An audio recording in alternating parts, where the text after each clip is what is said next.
On another exciting episode of the Animation Deliberation podcast, we are episode 4 into Demon Slayer Season 3, and we are fans of how quick this action is picking up. We're going to talk about that and much more about these ads we have no control over. Sing along if you know the words. 1, 2, 3, it's time for Animation Deliberation! A conversation and a celebration of our favorite action animated series. Yeah! Yeah! Welcome back to another episode of Animation Deliberation, the podcast where we take action, animation, and cartoons seriously, but not too seriously. We are your hosts. I am the raspy Zuhair Ali. I'm J. Scotty St. Clair. And I am Andrew Rogers. And as you can see, I mostly lost my voice at Ali and Ramin's wedding. Congratulations. Super happy for you guys. But that's not going to stop me from enjoying this episode and doing my best to talk about it. So, glad we're here. How are you guys feeling? Better than you. No, I'm feeling great. I mean, this episode was just... It was the definition of give me everything I want, but give me more, please. I wanted to turn on this next episode, even though it doesn't exist yet, because it was just... it's the middle of the story, and we're only on the 4th episode. They took off to the races. I expected it to maybe ramp down at the end of the episode. No, I don't think we're doing that. I think we are just careening for the rest of the season. So, excited to say the least.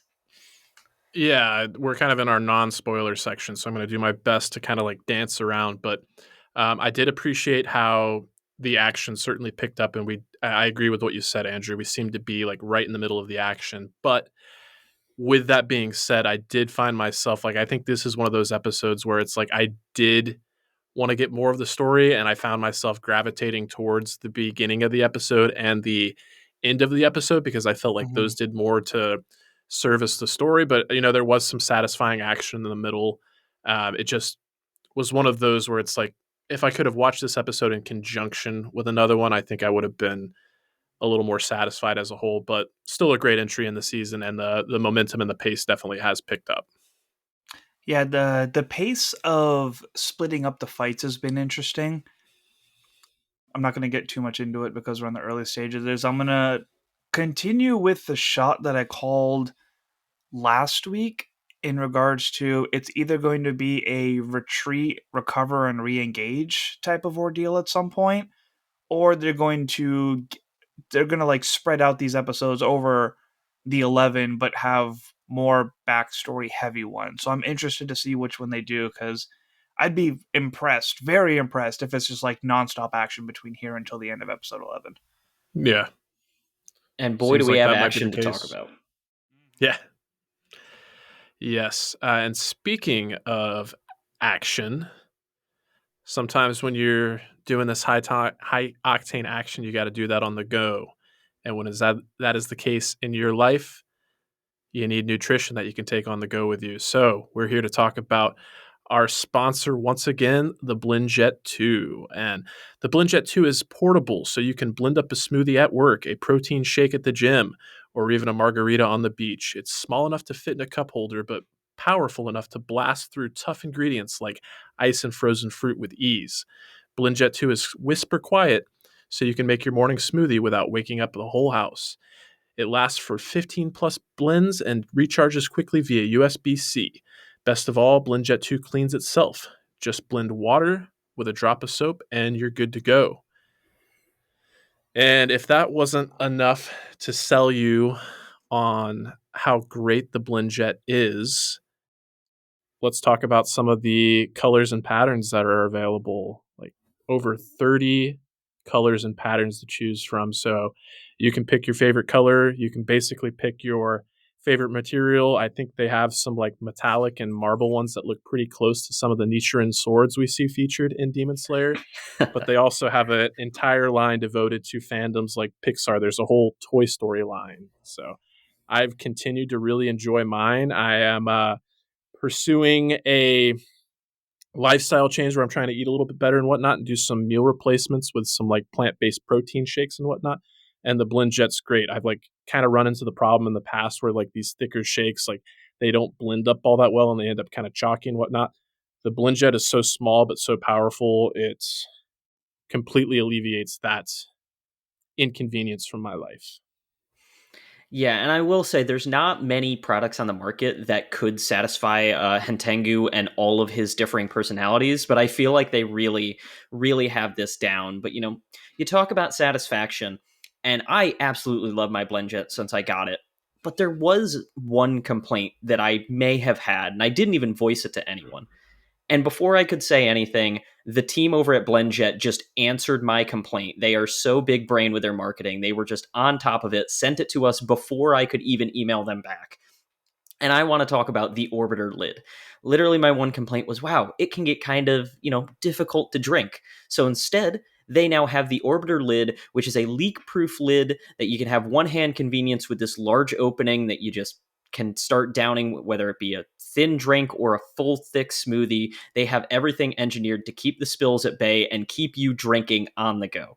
So if you like what we're all talking about here, what are you waiting for? Go to blendjet.com and grab yours today, and be sure to use the promo code STAYWHELM12 to get 12% off your order and free 2-day shipping. No other portable blender on the market comes close to the quality, power, and innovation of the BlendJet 2. They guarantee you'll love it or your money back. Blend anytime, anywhere with the BlendJet 2 portable blender. Go to blendjet.com and use the code STAYWHELMED12 to get 12% off your order and free 2-day shipping. Shop today and get the best deal ever. And with that, we are ready to talk about Season 3, Episode 4. Thank you, Tokito. Yes, indeed. Let's start things off with the synopsis. Though Muichiro beheads the fish demon, it does not die until he slashes the vase on its back. When Kotetsu begs him to save Kanamori and Haganazuka, he initially ignores him to protect the village until he remembers Kaguya's advice about trivial events triggering his memories to come back, prompting him to take Kotetsu and find the two swordsmiths. Tanjiro realizes that each of the 4 demons represent an emotion. He is currently facing the demon of joy. Irogi, Nezuko, and Ginya struggle against... He is currently facing the demon of joy, Irogi. Nezuko and Ginya struggle against Karaku, the demon of pleasure, Sekido, the demon of anger, and Aizetsu, the demon of sorrow. Ginya confuses them with his unusual durability against fatal wounds, while Nezuko burns Karaku with her blood and uses his own wind against him, blasting him away. Sekido immobilizes her by stabbing the demon's neck and shocking her. Tanjiro is unable to use Irogi's flight to reach Nezuko and Genya. Tanjiro is able to use Irogi's flight to reach Nezuko and Genya. He avoids Sekido's attacks by using Irogi's foot, which cannot conduct the electricity being made with the same cells. He frees Nezuko, who protects him from Sekido, but both are incapacitated when Karaku returns and hits them with his winds. More fish demons attack the village as Mitsuri makes her way to rescue the swordsmiths. Getting a lot of Game of Thrones vibes with this, where there was like multiple stories happening at the same time, and then it was a matter of just like picking your favorite. And the whole thing with Genya was definitely very fascinating to me, because we already had the secret of like, how did his tooth come back? So although we didn't get the answers, I'm intrigued. And it was a matter of picking your favorite, finding out which tempo matched for you, with which villain you were most interested in.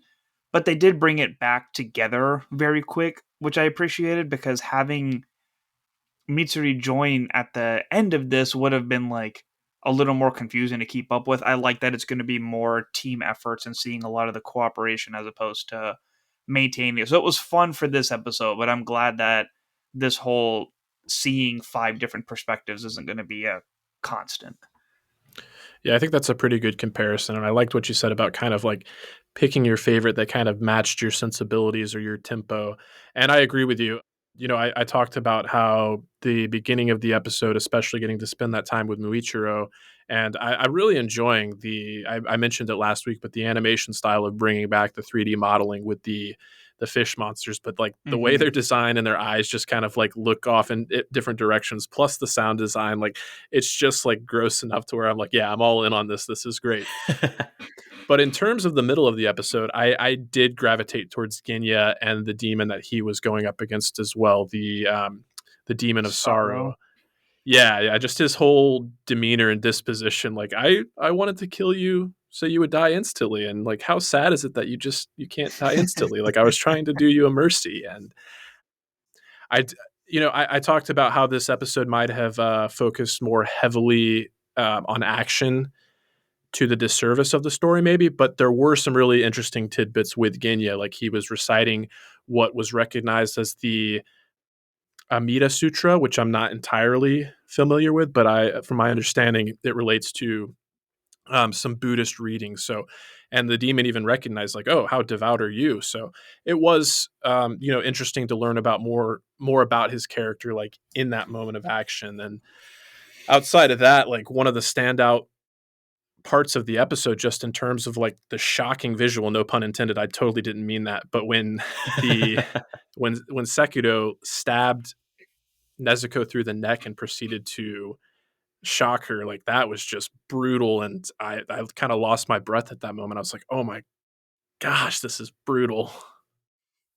Yeah, I don't know what it says about my sensibilities, but I'm going to talk about the one demon I feel like we haven't talked about, the demon of pleasure, and that fight with Kuraka and Nezuko. I think is my jaw-dropping moment of her ripping her own arm off to get the blood on him to burn him, and then Mm. that just kick through the chin. Like, oh, I kind of forgot that Nezuko is kind of like Deku and is big on the kicks and just absolutely Mm. taking people's heads off with that.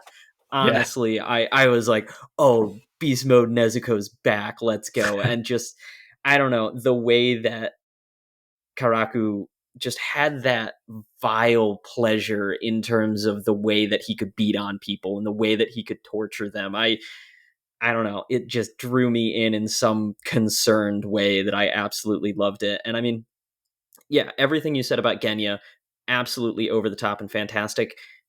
And all of the action was great. Like I loved Mm-hmm. getting to see Tanjiro problem solve on the fly. That's, no secret. We love that. There was one thing that I desperately realized I was missing at the end of this episode, though, and that was breathing forms. We did Mm. not see our Miss Hashira or Tanjiro or anyone use any of their breathing forms or powers. And I kept thinking to myself as Tanjiro was trying to fight this demon in the air, like, hey, maybe use Hinokami Kagura. Maybe some fire would burn some wings, or maybe use the water breathing. Like, seeing none of that just kind of was, it not made me forget what world we were in, but it felt more like a regular demon fighting anime, whereas one of the huge draws to Demon Slayer is the beauty and finesse of the breathing styles. Yeah, the artistic painterly look of everything is definitely kind of the highlight. It's what stands out about the series from a design perspective. I want to go back to the Nezuko fight a little bit because I do want to say that was probably my favorite moment. I feel Mm. bad for everybody that was around me in the plane and super happy that someone wasn't like directly in the middle seat because Oh no. despite how exhausted I was, I could not contain myself with how exciting that was. Like when she was spinning around to rip his arm off and the way that she used the flame, as you mentioned, I was just giddy. I was like trying not to be vocal about it, but my body and my hands were definitely all over the place. And I was audible when she got the staff down her throat. I was like, ooh! Just kind of Mm-hmm. looked around. I was like, all right, everyone's got their headphones in. You probably can't hear over that crying baby, anyways. So I am hesitant to watch anime on flights at times, but this was one where I was like, I got to do it. Like I can't wait any longer than this. I'm not going to have the energy when I get home. So that scene action wise definitely was a highlight. And Tanjiro at one point told her not to transform. I know she has more of a power up than her chibi mood, obviously, but is she still shy of where she was when she fought Dabi? Does she have like as long of a horn right now? Or are we just like in a happy middle? Like action ready but not as demonic. I do feel like that horn might be smaller. I'm just wondering if there's some degree of possibly she's learning to control it or something, or she's going to attack our humans. I don't know. I don't want to get into. There definitely are clues, I think, hiding Mm. in places, but I hate using intros and outros for context of the show. But if any listeners really want to get their answers, I'm like, I think there's going to be actual answers to that, and I'm excited to. I hope Mitsuri is actually part of the answer in terms of where she goes with her power from here. Yeah. But I think we're probably going to get some acknowledgement to her being different this time.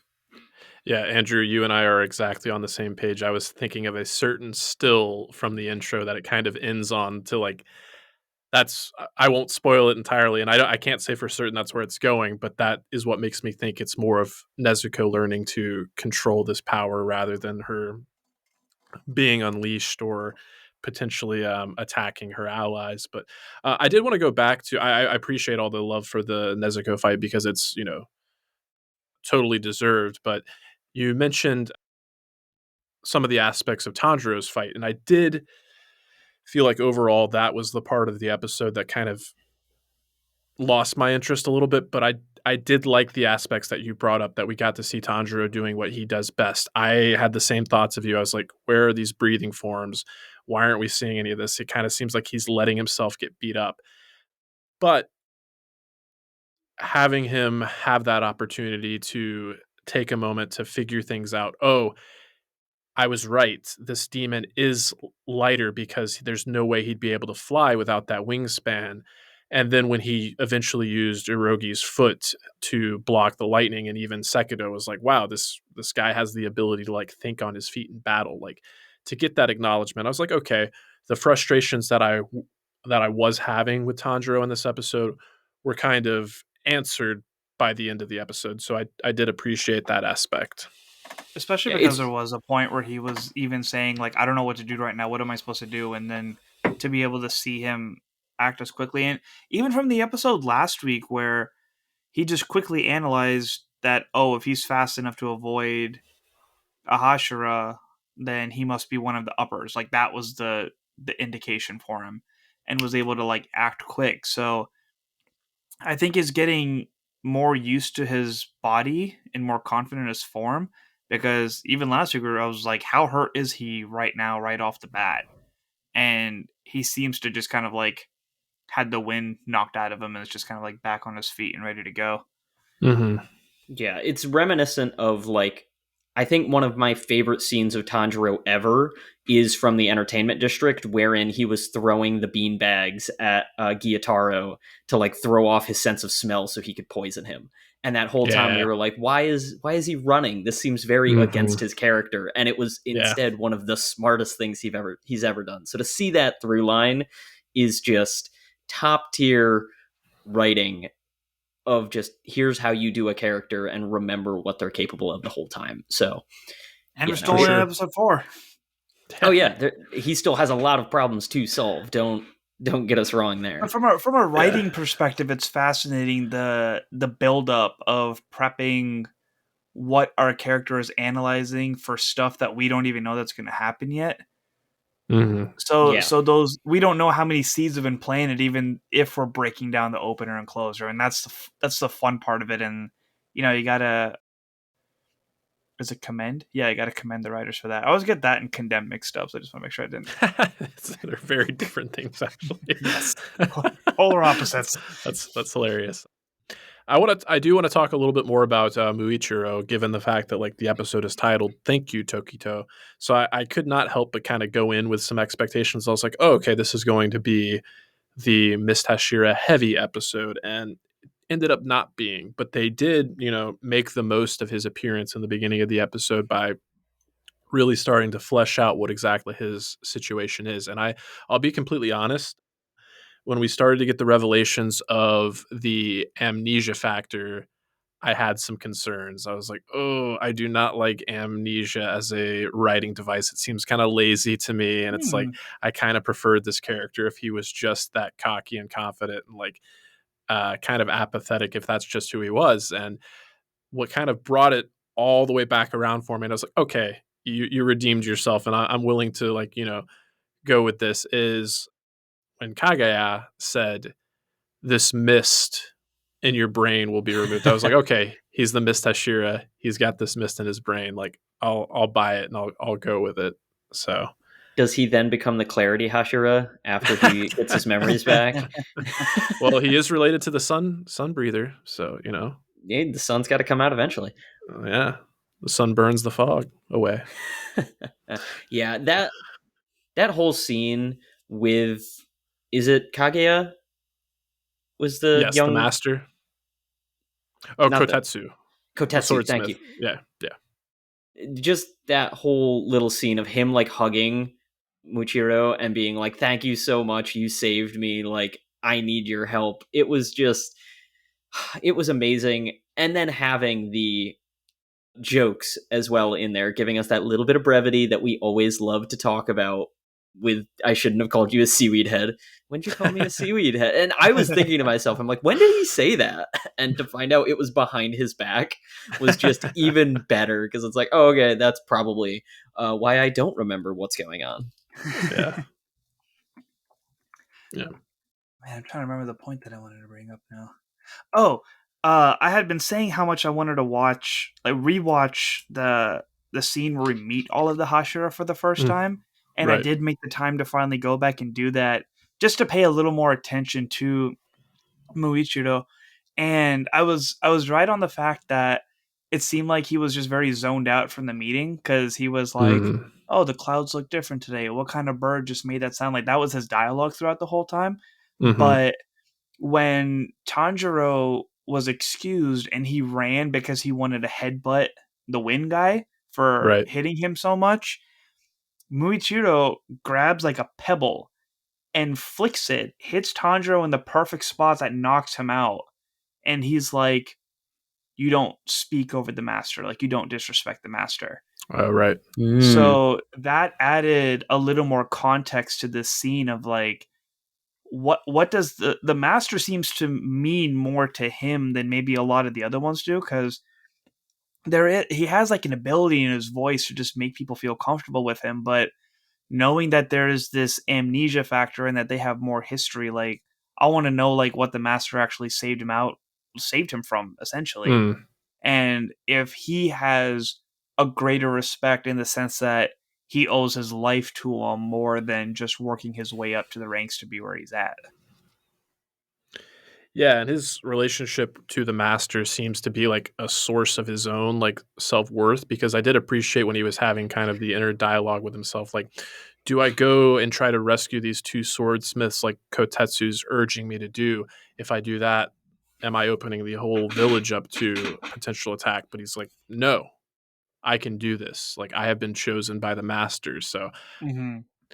I did appreciate that moment, and it kind of like maybe that's one of the reasons like I've just kind of gravitated towards this character from day one. I had kind of forgotten about this scene, so I'm glad you kind of refreshed my memory there. But he does kind of have this like detached coolness to him, and I mean that like both cool as in being emotionally detached, and cool as just being like he's cool. But Neat. it does remind me a little bit of like Doctor Strange, a little bit like in the grand calculus of the multiverse, like what do I have to do to save more lives? And it may involve sacrifice there, but he was able to kind of like have that moment and rectify it within himself that he could do both. And Mm-hmm. I like characters like that. Yeah, and I think it leans heavily toward, okay, we weren't supposed to like this character. Here's their redemption. Let's see where it goes. Hmm. Yeah, and another big part of that scene was the amount of people who were ready to kill Nezuko, with Yeah, Rengoku being the loudest of them all. Very adamant on it. So one of the things that the master told them, or told Tanjiro, was like, prove it, like, prove that she's worth keeping. So I really like the fact. I also forgot that Otokoraki had said that if Nezuko had ever harmed a human, then Otokoraki, Giyu, and Tanjiro would all have to perform, was it seppuku, right. like kill themselves. Yep. I was like, oh, I forgot that there was like multiple people's lives at stake, Mm, for keeping her tempered. So I like this opportunity to really, prove to all these Hashira why she's worth keeping around. That if you have the chance, like just watch those 2 episodes of that whole trial, because it definitely brought a whole new perspective on watching this again, because it had been a little while. I think it's Sure. also interesting to watch back and talk back on that trial now that we really know the Hashira, because at that time, that was really our first introduction to everyone except Giyu and Shinobu. I think those are the only two that we had really seen up to that point. So now, like you saying, Rengoku was not the happiest about it, and then having Yeah. Rengoku be the savior and like trust these kids implicitly is totally different. And to know who Tengen was, who was a mystery in that episode, like didn't really say much of anything, to now have this full Oh, he was appreciation of very the character. vocal as well. Oh, I see. He It's was like, "I'll decapitate her now" in the flashiest way. Like, why are we having this conversation? Like, him and Rengoku were ready to jump. yeah, and it's so interesting now that we know pretty much all of them in some capacity except the Cloud Hashira. I think he's the only one that still Cloud? has. Is Cloud the one that's crying all the time? He's Oh, he's stoned. Stone. Stone, sorry. Why did I think he was Cloud? Regardless, I think he's the only one that has any real mystery left to him. Pretty much everyone else has gotten some semblance of Mm-hmm. screen time and personality put to them. So Yeah. it's totally a great time to go back and talk about what their initial intentions were. I Yeah, it also is interesting. Oh, it's just interesting to dissect that scene like in retrospect, because like hearing that it was Rengoku and Tengen that were so like unabashedly against Tanjiro and Nezuko, and then they end up being like some of the ones that are most endeared to them. It's that is interesting. I would definitely have to go back and watch that scene, because like in my memory, it stuck out to me that it was like the wind Hashira and the serpent Hashira kind of came across as like the assholes to me. Like yeah. that's what kind of stuck out to me. Like these are the unlikable guys. Like everybody else, I'm willing to like at least give a chance. They seem like they have like some code of honor amongst them, but they came across as a lot more like cocky and kind of like haughty, Yeah. and yeah.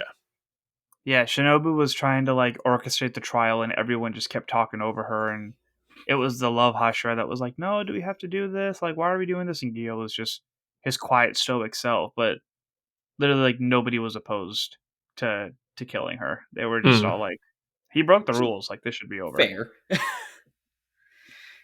It was wild. Coming back to the episode at hand, I do like this race against the clock that we have going on too, because I'm forgetting the name of the gentleman that's polishing the sword right now, but the fact that he has this 3 day, 3 night thing that can't be interrupted, and Kotetsu is like, we have to protect him. Like, he's working on the sword right now. So not only do we have to protect the villagers and deal with all these splits, now we have multiple buffed out Magikarps that are invading the village, and clearly the swordsmiths are not capable of fighting on their own. So it'll be interesting seeing the balance of this all. First a Mecha Arceus and now buff Magikarp. What is happening here?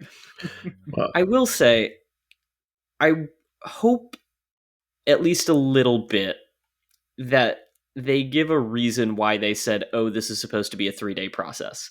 Because if it turns out that it's only one night, but because Haganazuka's so buff now, he can like polish this sword in one night, it feels a little heavy-handed of like, why wasn't it just polishable in one night? Why did we have to go mm, through this like tease that it's going to be a 3-night thing and then turn out to only be one night because he is so determined to sharpen Tanjiro's sword? Like, I still want that sword to get done. I still want to see what the mystery of this old weapon is, but mhm.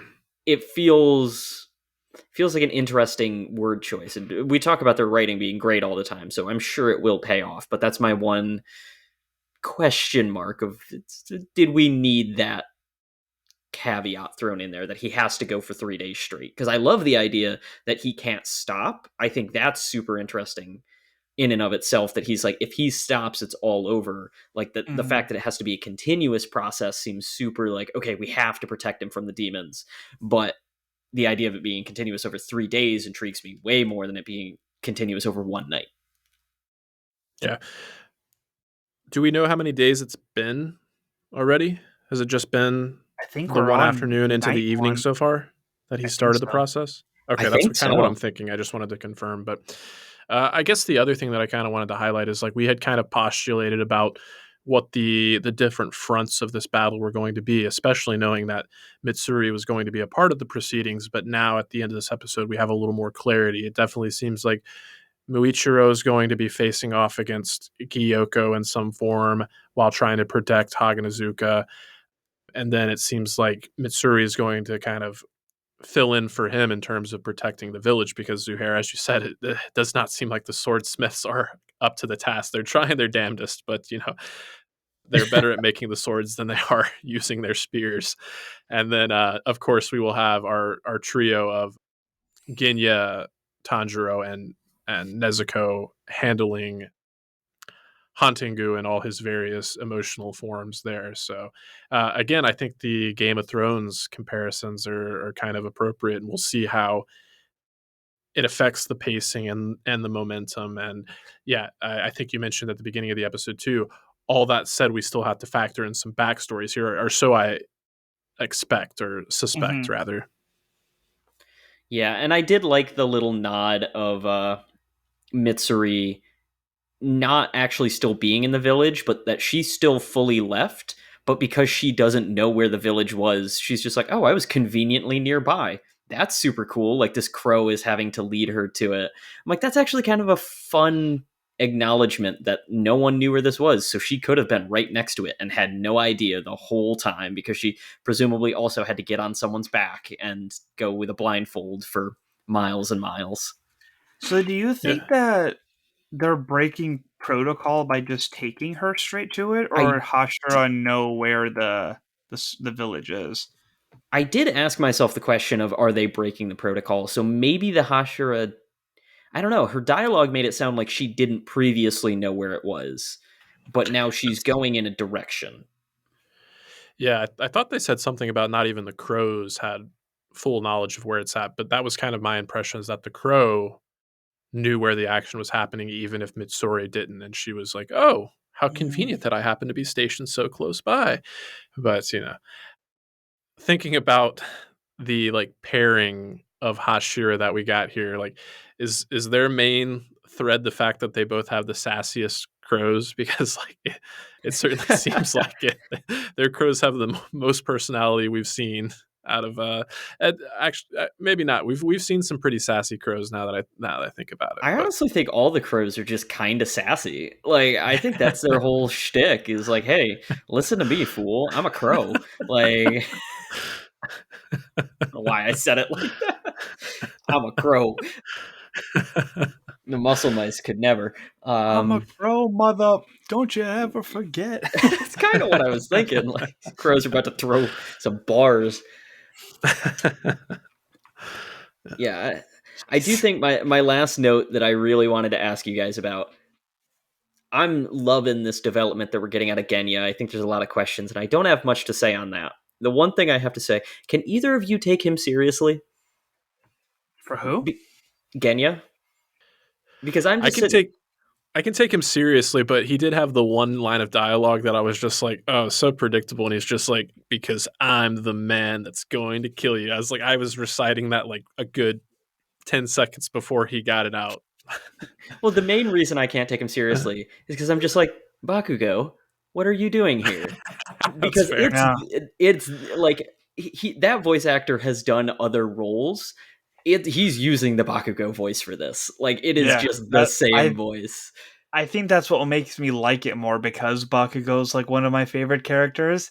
Like it added a whole other level of crazy to Genya that I wasn't thinking before like this level of dialogue came out. Because And I now that think I know he has some sort of speedy teleportation and, healing up aspect to it, like he seems batshit crazy and I love adding that voice to it because the only other thing I can think of at the top of my head is Connie from Attack on Titan that has the same voice actor. I always Mm. forget that Connie does. Yeah, it's just I don't know. I had to bring it up because it really stuck out this episode. It's like, oh no, that's Mm. 100% Bakugo's voice actor, and like I do agree. I think it's endearing me more to Genya because when he was first on screen, like in the early seasons, just being the angsty character, I was like, who's this guy? But now that I'm like getting him fully fleshed out, I think the voice is helping a lot, because it's no secret that a voice can do a lot to bring you into, some specific characters. I'm looking at you, Aizawa's voice actor. Yeah.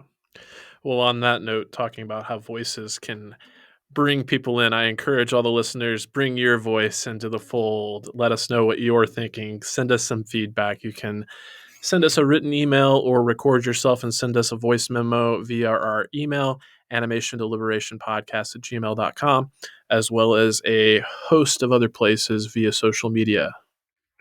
And all of our social media platforms that you can find us on is Facebook and Instagram, Animation Deliberation, and on Twitter at AnimationDelib1. Very good. Any plugs that we need to make the people aware of before we hit the road? I couldn't do anything else if I wanted to. Okay. Thanks for joining us, bud. Yeah. I'll just mention real quickly, Multiversal News. That's a show that's been about 5 weeks in the making now, but continue to want to let people know about it. If you're a fan of like blockbuster films and fandoms, go check out what we're doing over at Multiversal News, or Multiverse News rather. It's one of the Stranded Panda shows, and also Barry on Pandavision. Barry season 4, the final season. We are covering that every week on Pandavision. Other than that, I want to remind everybody we've got the partnership with Blindjet. So if the Blindjet sounds like it's something that could benefit your life, and how could it not? Just remember to go to blindjet.com and use our code STAYWHELM12 to get 12% off your order. And if Thanks it's everybody not for you, be sure to use it as a gift. Hey, perfect. Yeah. So it's the gift that keeps on giving. And thank you everyone for tuning in. That's TOONIN. And as always, stay whelmed. Later, seaweed heads. Muscle, muscle. Thank you for listening to the Animation Deliberation Podcast, a proud member of the Stranded Panda Network. If you would like to contact us, you can email animationdeliberationpodcast@gmail.com or follow us on Twitter @animationdelib1. For this and other great shows, you can visit strandedpanda.com or join the great community that is the Stranded Panda Chat Facebook group at facebook.com/groups/svchat. Tune in next time, and remember, stay whelmed.